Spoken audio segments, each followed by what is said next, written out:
እንደምን ሰነበታችሁ። ኦርቶዶክሳዊ አረዳድ ቅዱሳት መጻሕፍትን የምንረዳበት ዋና አውድ ከመዳናችን እንዳንወጣ ከኦርቶዶክሳዊ የነገረ ድነት ትምህርት እንዳንወጣ ነው ማለት ነው። ወደ ቅዱስ መጽሐፍ ትርጓሜ አረዳድም ለመሄድ እሱን መረዳት ስለሚቀድም ነው። ጉባኤ ቢቆም በተለያየ መንገድ በኒቅያ፣ በቁስጥንጥንያ፣ በኤፌሶን፣ በቅርጣግና፣ በእንቆራ፣ በግንግራ፣ በአንጾኪያ፣ በሎዶቅያ በተለያዩ ጊዜዎችና ቦታዎች ጉባኤ ቢደረግ ከነገረ ድነት አውድ እንዳይወጣ መጠበቅ ነው። ኦርቶዶክሳዊ አረዳድ መጽሐፍ ቅዱሳዊ እይታ የምንለውም ዋና ጉዳያችን ከነገረ ድነት አውድ እንዳይወጣ ማድረግ ነው። ምክንያቱም የመጨረሻው ዓላማ ሰው እንዲድን ማድረግ ስለሆነ አንድ ጉዳይ አንድ ቃል የምናነሳው ነገር ያ ማዳን እንዲችል መደገፍ እንዲችል ወደ ነገረ አውዱ ወደ ነገረ ድነቱ እንዲገባ ማድረግ ስለሆነ ማለት ነው። በዚያ ልክ ነው መጽሐፍ የሚታየው ወይም የሚረዳው። ስለዚህ ሁለት የአረዳድ ማዕከሎች አሉ። የተስፋ አረዳድና የፍጻሜ አረዳድ የምንላቸው ማለት ነው። ተስፋዊ አረዳድ የምንለው ብሉይ ኪዳንን የምንረዳበት በተስፋ ሕሊና ውስጥ ሆነን ነው።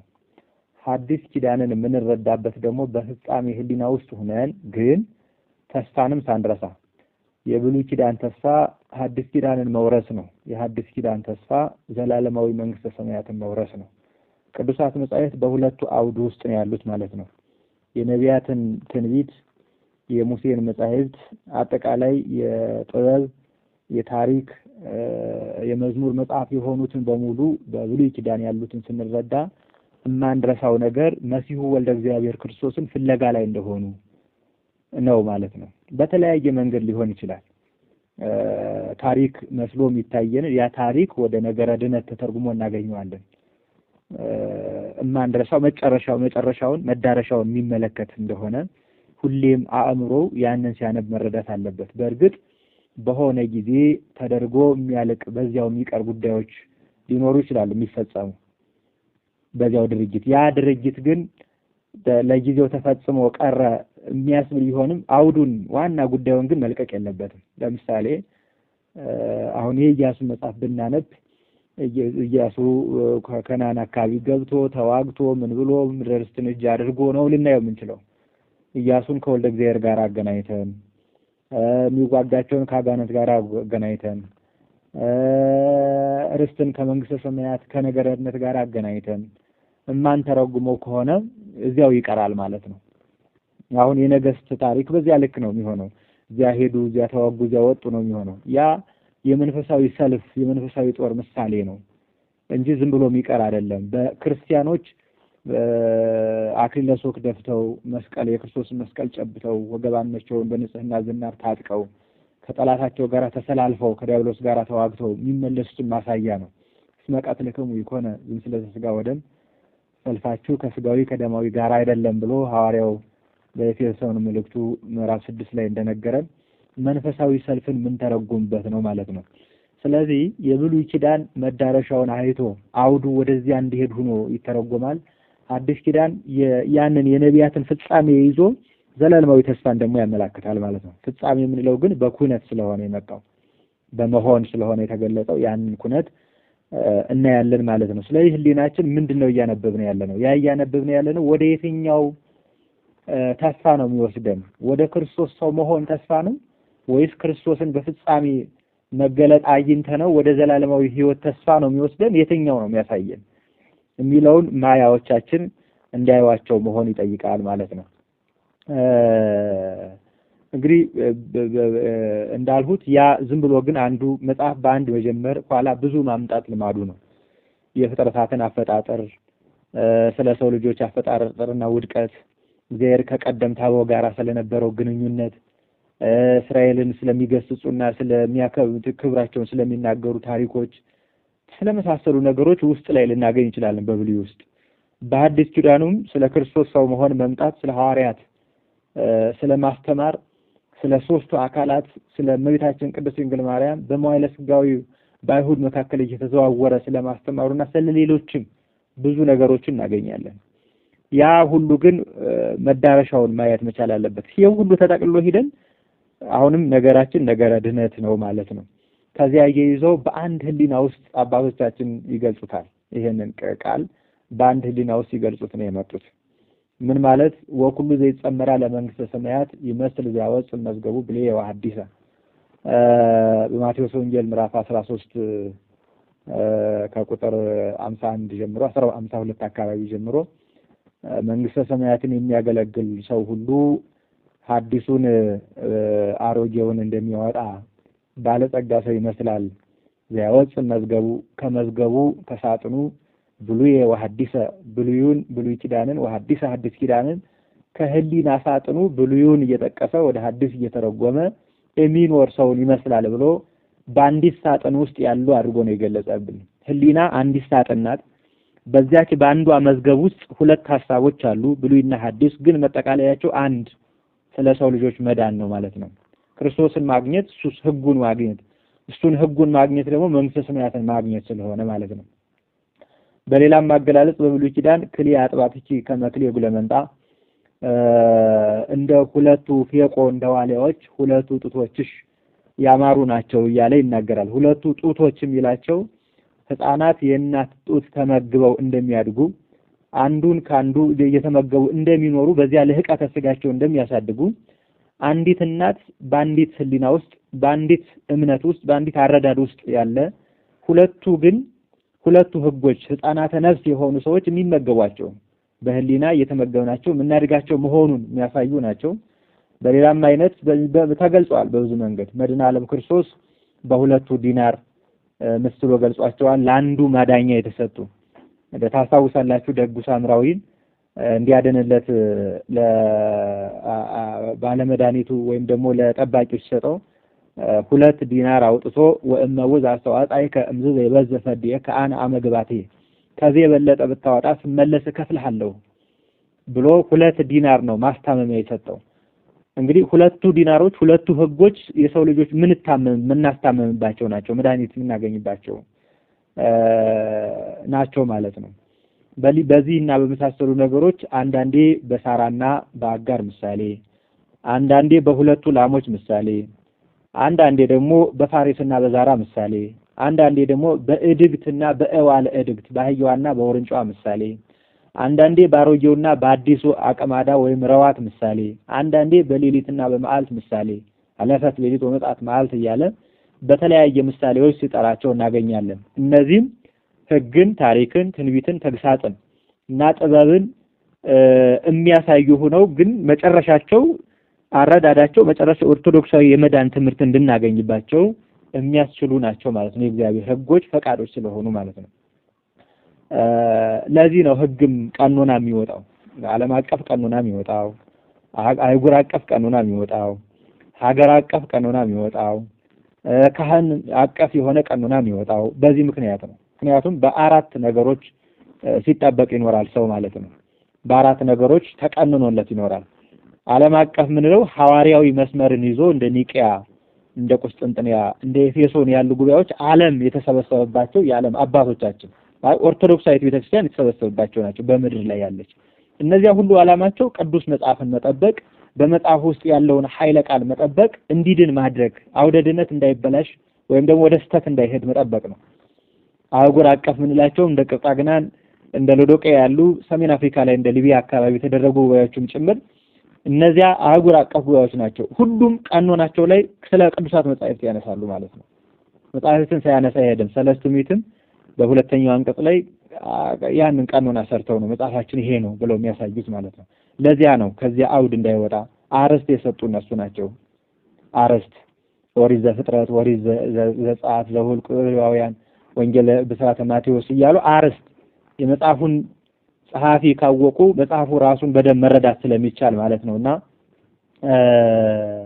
ሀገር አቀፍም በየሲኖዶሶቻቸው አባቶቻችን በየሲኖዶሱ በያሉበት አህጉሮች ሲኖዶሳቸው ይሄንን ሊጠብቅ የተቀመጠ ነው ከዚህ አውድ ማለት ነው።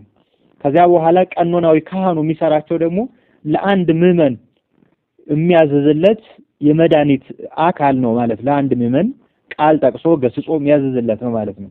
ሁሉም ሲጠቀለል የእግዚአብሔር ቃሉ ነው ማለት ነው። ያንን ቃል ነው ሁሉም ሲጠብቅ እንዲኖር የሚጠበቀው። ስለዚህ እኛ ኦርቶዶክሳውያን ትልቅ ትኩረት ሰጥተን በነገረ አውድ ወይም ደግሞ በአውዱ ንግግር ውስጥ እንረዳለን ማለት ነው።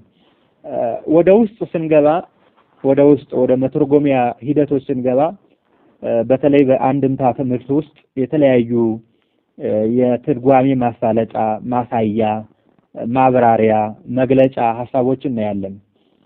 በተለይም ማለት ነው አሁን እኛ የምናስተምረው እናንተም ስትማሩ የኖራችሁት የምንማረው በዚያ አውድ ውስጥ ያለውን ስለሆነ ማለት ነው። ለምሳሌ የጥቅስ አይነት አለ፣ የትርጓሜ ስልት አይነት አለ፣ ያወጣጥ ስልት አይነት አለ፣ ያመስጥሮት ስልት አይነት አለ።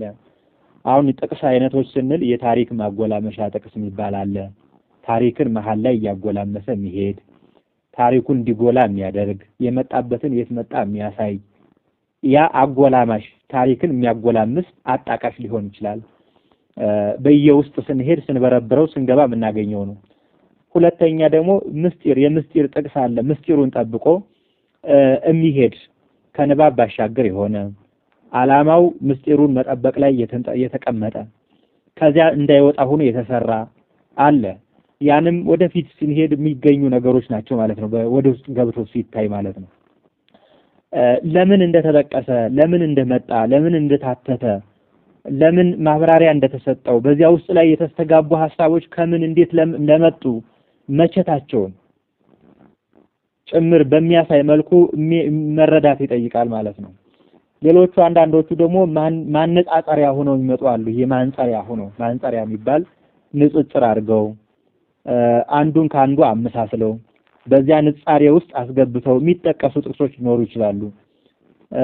አንዳንዶቹ ደግሞ ግስን ለማቅናት ጸያፍ ለማቅናት የሚጠቀሱ ሊኖሩ ይችላሉ። የዘይቤ ጸያፍን ሊሆን ይችላል፣ የንባብ ጸያፍ ሊሆን ይችላል። በተለያዩ መንገድ አቅኝ ጥቅሶች ሊኖሩ ይችላሉ።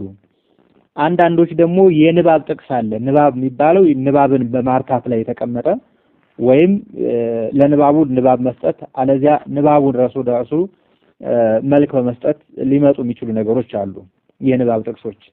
አንዳንዶች ደግሞ የግስ ጥቅሶች ደግሞ የሚባሉ አሉ። ግስን መሰረት አድርገው ስለ አንድ ቃል ብቻ ቃልን ለቃል የሚጠቅሱ ጥቅሶች አሉ። አንዳንዶች ደግሞ ሁለንተናዊ አስረጅ አድርገው የሚጠቅሱ አሉ። አስረጅ ለማስረዳት ታሳቢ አድርገው በአስረጅነት የሚጠቀሱ ነገሮች አሉ። ሌሎቹ ደግሞ ብሂላዊ ጥቅሶች አሉ። በትርጓሜ ዝግጅት በብሂል ሐሳብ ሆነው ሐሳበ ሊቃውንት ልበ ሊቃውንት ሆነው ከዚያ የሚመጡ ሐሳቦች ይኖራሉ። እነዚህ ሁሉ በየፈርጁ መልክ አላቸው፣ ስልት አላቸው፣ የሚያሳዩት አላቸው። ወደ ኋላ የሚደፉ አሉ፣ ወደፊት የሚያዛርፉ አሉ፣ ወይ ወደ ኋላ የሚያዛርፉ አሉ። ይዞት የመጡትን ጠቅልለው ለፊተኛው የሚያቀብሉ አሉ። ወደፊት የሚወስዱትን ደግሞ ወደ ኋላ መልሰው ጠቅልለው ወደ ኋላ የሚያስሩ አሉ። ስለዚህ እነዚህ ሁሉ እይታቸው መሰብሰቢያቸው ምንድነው የሚለውን ወደ ውስጥ ሲገባ ምን እንዳለ ቅድሚያ መረዳት ያስፈልጋል ማለት ነው።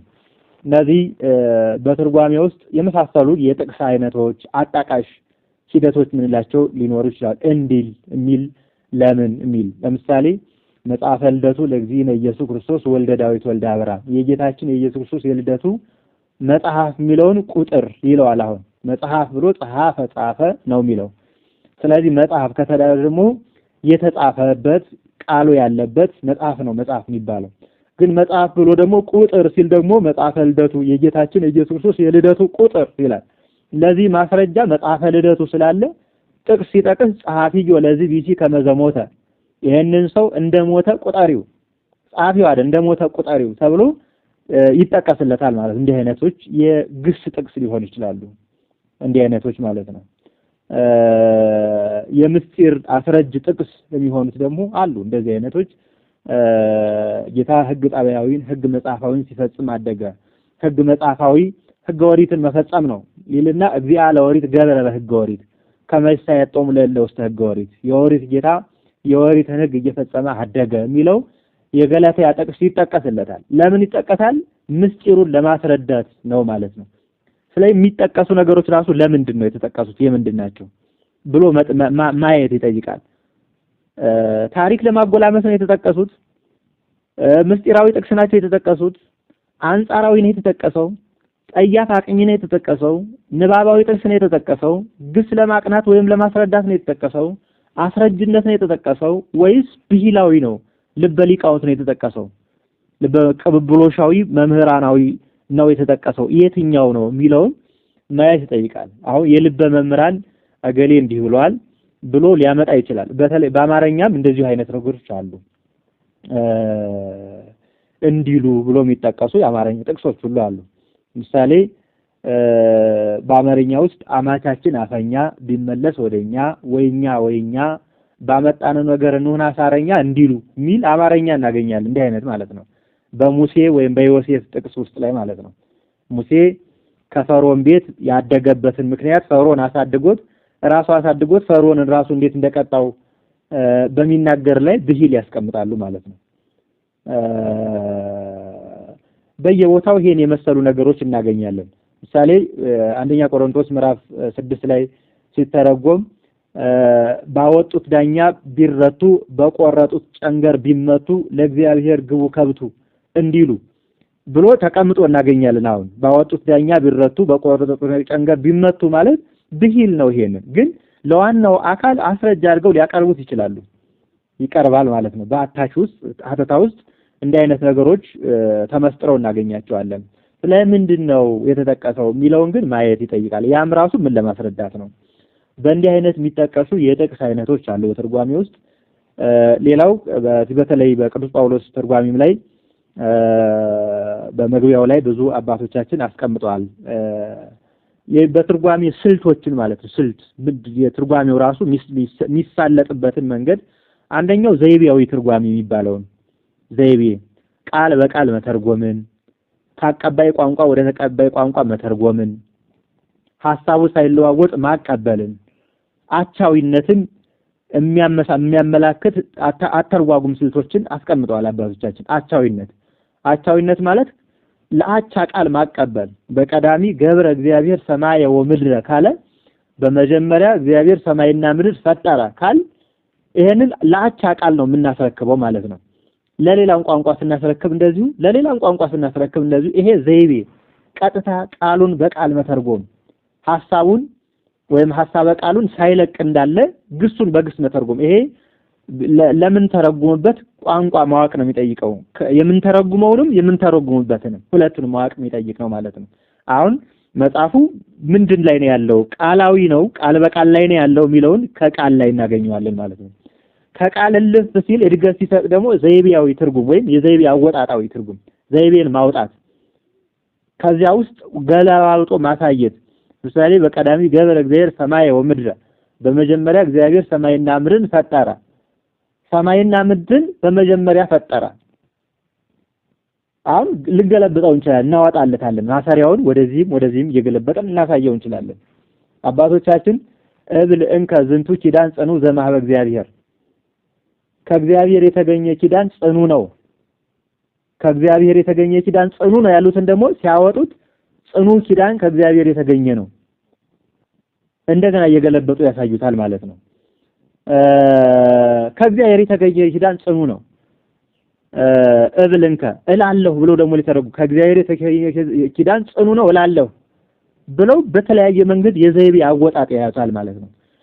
አሁንም አንለቀው ንባብ እንዳለ እንደተጠበቀ ነው የሚቀጥለው። ንባቡን ለመረዳት ግን ዘይቤውን አውጥተን እንረዳዋለን እናያዋለን ማለት ነው። በየተያየ አውድ ልንረዳው እንችላለን፣ ልናትተው እንችላለን፣ ልንፈልገው እንችላለን። አንድም ጉዳይ በተለያየ ማሰሪያዎቹን ገለባብጠን ልናያቸው እንችላለን ማለት ነው። ግን ንባቡ አሁንም ወደ ትርጉሙ ወደ መረዳቱ ወደ ህብረታዊ እይታ፣ ያ ወደ ምስጢር ወደ ድነት እንድንሄድ የሚያደርገን ስለሆነ እማንረሳው ስልት ነው የሚሆነው ማለት ነው። ይሄ ዋናውን ጉዳይ ለማግኘት የምንለው ነው ማለት ነው። ምን ይሄ እችም በዚህ በነገረ ዕጽዋት አባቶቻችን ምሳሌ ሲያስቀምጡ እንዳለ የሚበሉ አሉ፣ በስለው የሚበሉ አሉ፣ ተሸልቅቀው ወጥተው የሚበሉ አሉ። እንዳለ ቆርጠው የሚበሏቸው እንዳለ ኖርማል ሊሆኑ ያልተሸፈኑ ሊሆኑ ይችላሉ። ሌላዎች ደግሞ አብስለው አውጥተው ቆፍሮ አውጥተው የሚመገቧቸው አሉ። መቼም ሰው ድንች ዝም ብሎ አንስቶ አይጎርስም። አውጥቶ ቆፍሮ አውጥቶ አብስሎ ይመገባል። ሸልቅቆ አውጥተው ደግሞ እንደገና አብስለው የሚመገቧቸው አሉ። እንደ በቆሎ አይነቱን ከብዙ ሽፋን አውጥተው ይመገቡታል። ቅዱሳት መጻሕፍት እንደዚያ ናቸው። ንባባቸው እንዳለ ምንረዳው አለን። አውጥተን አውርደን ተርጉመን አብስለን ምንረዳው አለን። ሸልቅቀን በምሳሌውን ከምሳሌ እንደገና ወደ ውስጥ ገብተን የምናገኛቸው ነገሮች አሉ ማለት ነው። በአንድ ብቻ አይቀሩም። ብዙ እይታዎችን ነው ቅዱስ ዮሐንስ አፈወርቅ በተግሳጹ ላይ የተረጎመውን አባቶች ሲናገሩ ከጫካ ገብተው አንድ ሐረግ ቢስቡ ብዙ ዱር ይሰበስቡ ይባላል። አንዱ ሐረግ ብዙ እንጨቶችን ስባ ታመጣለች። አንዱ ኃይለ ቃል ብዙ ምስጢር ስቦ ያመጣል ማለት ነው። መጸጋ መንፈስ ቅዱስ ዘከመዚ አምጻሊሁ ያመጽ ብዙ አፈካሪ በህዳ ጥበብ ዋኩ በብዙ ቃል የእግዚአብሔር ጸጋ መንፈስ ቅዱስ ያደረበት ሰው ወይም የእግዚአብሔር ጸጋ ከመንፈስ ቅዱስ የሚሰጥ ጸጋ ቸርነት ያመጽ ብዙ አፈካሪ በአንድ ቃል ብዙ ትርጉም ያመጣል። ቀዳሚሁ ቃል ውእቱ በመጀመሪያ ቃል ነበረ ነው። ግን ይሄ በጣም ብዙ ጉዳዮች ነው ያሉት። ለምን ቃል አለው? በመጀመሪያ ለምን አለው? መጀመሪያ ምን ማለት ነው? ቀዳሚ የሌለው ቀዳሚ እንዴት እንደሆነ ህልውናው እንዴት እንደሚያሳይ አንድነትን አንዲት ባህሪን በጣም ብዙ ጉዳዮችን ስለዚህ በአንድ ቃል ብዙ ምስጢር ሰብስበን እናመጣለን ማለት ነው። ዘይቤውን እያወጣ ነው ስንሄድ እንዲህ ሰብስቦ እንዲያመጣ ነው የምናደርገው።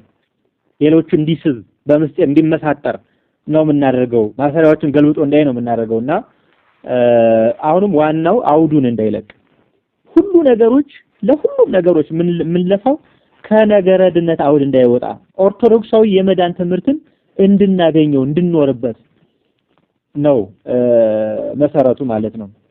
ሌሎቹ የጸያፍ ማቀኛ የትርጓሜ ስልቶች የሚባሉ ጸያፍ ማቀኛ አቀንቶ ጸያፍን መልክ መስጠት ወይ ማስተካከል አለዚያም ደግሞ እንደሆነ ማሳየት። ለምሳሌ ፈቀደ እግዚ አግዕዞ ለአዳም ህዙነ ወትኩዘ ልብ። አሁን ህዙነ ልብ ትኩዘ ልብ ነው። ተመያጠ ወተውላጠ ህላውያተ እያለ ይጠቅስ ጽያተ ወፍሪያተ ትሩፋት የሚል ጥቅስ ይጠቅሳሉ አባቶቻችን። ያም ይጠቅሱለት ዘይቤውን እንዲህም አይነት አለ ሌላም ቦታ ላይ ይገኛል። በዚህ ተረዳ ብሎ የሚወጣውን ነገር እንዲረዳው ማድረግ ነው። እንዲረዳው መልክ መስጠቶ ማሳየት። አንዳንዴ ግሱን ልናውቀው እንችላለን። የአባቶችን ልማድ አባቶች ያቆዩትን ወግ እንዳለ ግን ጠብቀን እንሄዳለን። ያ ልማዱ ስለማይከፋ ምስጢር ስለማያበላሽ ከመዳን አውድ ስለማያወጣ ከኦርቶዶክሳዊ እይታ አኗኗር ከዘረታዊ ትርጉም ስለማያወጣ ስለሆነ ማለት ነው። ያን ወደ ዋናው እስከመለሰን ድረስ እንትን ማንላቸው ነገሮች አሉ እንዳለ ማለት ነው። እንዲህ አይነት የመተርጎሚያ ስልቶች አሉ። አንዳንዶች ደግሞ ግጥማዊ ትርጉሞች አሉ። ግጥም የሚባሉ እንደ ግጥም ሆነው የሚያገለግሉ አንድን ጉዳይ መልሶ ግጥም አድርጎ የሚቀርብ እናገኛለን ማለት ነው። ኦርቶዶክሳዊ አንድምታዊ አታቻዊ ያረዳድ ላይ ማለት ነው። የአንድምታ አስተረጓጉም ወይም ደግሞ እይታ ይሄ ማተት ነው። አታቻዊ ነው። እያንዳንዱን ቃላት ሰንጥቆ ማየት፣ እያንዳንዱን ቃል ወደ አረዳድ ወስዶ ማየት፣ እያንዳንዱ ቃል ወደ ዋናው ምስጢር እንዲገባ ማድረግ ነው። አልፎ የሚሄድ ነገር የለም። ማተት፣ መበርበር፣ መፈለግ፣ ማወቅ፣ ወደ ውስጡ ገብቶ ያንን መረዳት ስለሆነ በዚያ ውስጥ የሚተረጎም አለ። አወራረድ የሚባል አለ። አንዱን ቃል የምናወርድበት እያስጠበቅን ካንዱ ወደ አንዱ የምናወርድባቸው መንገዶች አሉ። አርዕስት እየሰጠን የምንሰጥበት አለ። ይሄ አርዕስት አሰጣጥ አለ። የተወጠነን የምንጨርስበት ውጥን ጨራሽ የሚባል አለ። ውጥን የተጨራሽ እንዲህ ሲል ነው ብሎ መጨረስ ማለት ነው። ወለሰ በኢየሱስ ክርስቶስ ሰቀሉ ሥጋሆሙ በጌታችን በኢየሱስ ክርስቶስ አምነው ሰውነታቸውን ሰቀሉ ብሎ ይገብሩ መልካም ስራን ይሰራሉ ምግባራተ ወንጌልን ይሰራሉ ብሎ ውጥን ጨራሽ የሚተረጎምባቸው እንትኖች አሉ። ለምሳሌ ወተወልዶ ኢየሱስ በቤተልሔም ዘይሁዳ ወናው መጹ መሰግላን ብሔረ ጽባ እንዘይብሉ አይቲ ያለው ዝተወልደ ንጉሥ አይሁድ ስመሪነ ኮከበ ዚያው በምስራቅ ወመንጻይነ ከመነስግድ ሎቱ ልንሰግድለት መጥተናል የአይሁድ ንጉስ የተወለደ ወዴት ነው ብለው መጡ። አሁን ወሰሚዮ ሄሮድስ ንጉስ ደንገጠ፣ ሄሮድስ ንጉስ ሰምቶ ደነገጠ ይላል። ወኩለ ሀገር ምስሊሁ ሀገሪቱም ከሱ ጋራ ይልና ምን አለ ማለት ነው ደንገጠት ማለት ነው። ደነገጠች ብሎ ደንገጠት ሚል የለውም ቃል እዚህ እንዲጨርስ ማድረግ መስጠት ማለት ነውና አንዳንዶች ደግሞ አንጻራዊ የሆኑ ጉዳዮች ደግሞ አሉ ንጽጽር ሆነው የሚቀርቡ ከዚያ ስምምነት የሚባል የማስማማት ትርጓሜዎች አሉ። አንድን ትርጓሜ አስማምተው ይሄ እዚህ አለ ይሄ እዚህ አለ ብሎ የሚስማሙ እንትኖች አሉ ለስምምነቱ የሚጠቀሱ ማለት ነው። እንዲህ እያለ ይቀጥላል። ታሪክ የሚያወጡ የታሪክ ጥቅሶች አሉ። ታሪክ ማውጫ ትርጉም ያስልቶች አሉ።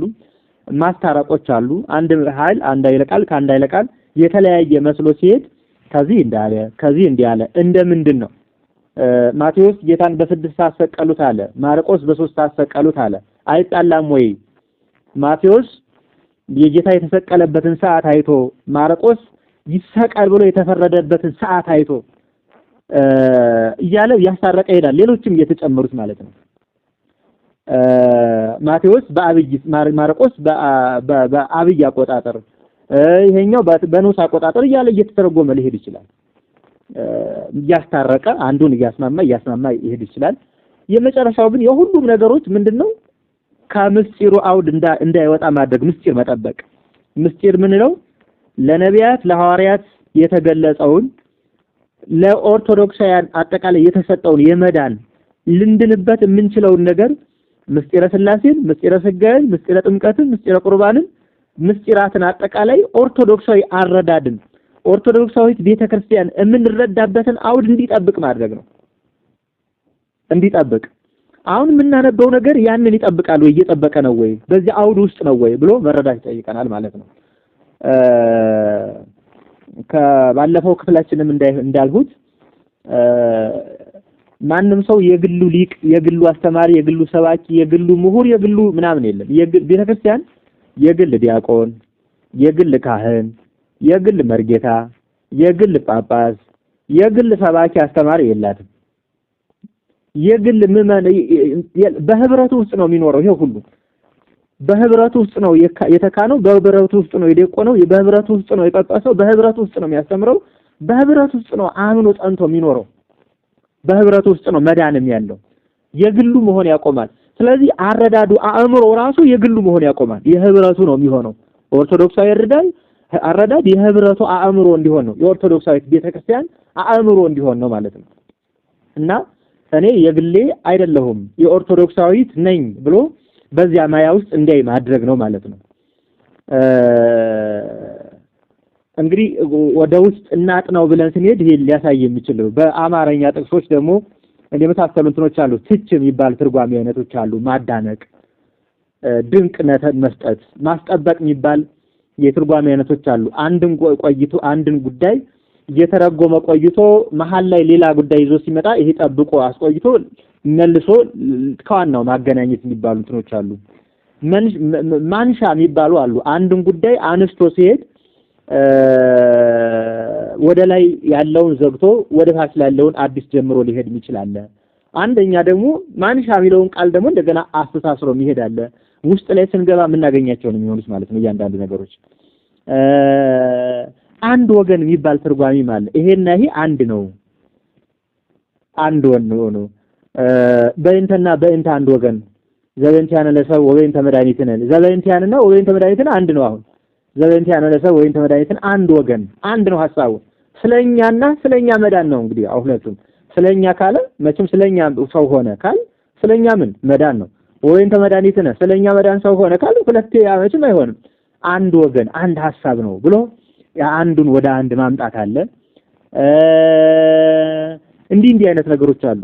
ግጥም የሚባል አለ። አንዱን ጉዳይ የሚያሳይ ነገሮች አሉ፣ ገጥሞ የሚያሳዩ ነገሮች አሉ። መድገም የሚባል አሉ። ወይም ደገመው ብሎ መሄድ አለ። ይሄንን እዚህ ብሎት ነበር እዚህ ደገመው ብሎ መሄድ አለ ማለት ነው። ቢርቀው ቢያምረው ደገመው ምን ሚል አለ። አሁን ትርጓሜ ላይ ምዕራፍ 7 ማቴዎስ ምዕራፍ 7 ላይ ቢርቀው መልሶ ደገመው ያንን ሐሳቡ አንድ ነው ብሎ የሚሄዱ አሉ። ይሄን የትርጓሜ ሂደቶች ናቸው፣ ስልቶች፣ መተርጎሚያ ሂደቶች ናቸው ማለት ነው። ዋናውም ወደ ህብረታዊ እይታዎች ውስጥ ገብተን እንድናይ ያደርገናል ማለት ነው።